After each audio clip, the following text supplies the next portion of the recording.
بیچ کر میری جیب بھری کرے گی۔ آج کل کی پیری تو یہی ہے کہ مہینہ نہاؤ نہ لٹے رکھ لو، تو یہ دو نمبری ہے، یہ دکان چلتی ہے دو چیزوں سے، یا پیر بن جاؤ یا پیروں کے مخالف بن جاؤ، صحیح، یا پیر بن جاؤ یا پیروں کے مخالف بن جاؤ۔ ہم یہ کہتے ہیں بڑی عاجزی کے ساتھ یہ جملہ کہتے ہیں کہ مرزے اور مرزے کے فالوور کو کہتے ہیں، وہ جو کہتے ہیں اس کے فالوور ہوتے ہیں، ہم بڑی عاجزی کے ساتھ مسکینی کے ساتھ یہ جملہ کہتے ہیں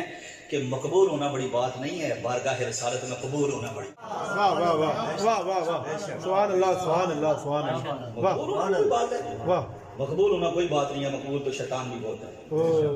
مقبول تو ابلیس بھی بہت ہے، وہ بھی بہت ہے، لیکن مقبول ہونا کوئی بات نہیں ہے۔ یہ دیکھو کہ دربار رسالت میں کتنی قبولیت ہے، بڑی بات ہے۔ مقبولیت تو تمہیں مل گئی، لیکن تمہاری مقبولیت کا بھی عجیب عالم ہے کہ کبھی یوتھیوں کے ساتھ ہوتی ہے اور کبھی یوتھی ہی تمہاری مخالفت کر رہے ہوتے ہیں، کبھی وہی تمہیں فالو کر رہے ہوتے ہیں اور کبھی وہی ان فالو کر رہے ہیں۔ تو جیسا جیسا دیش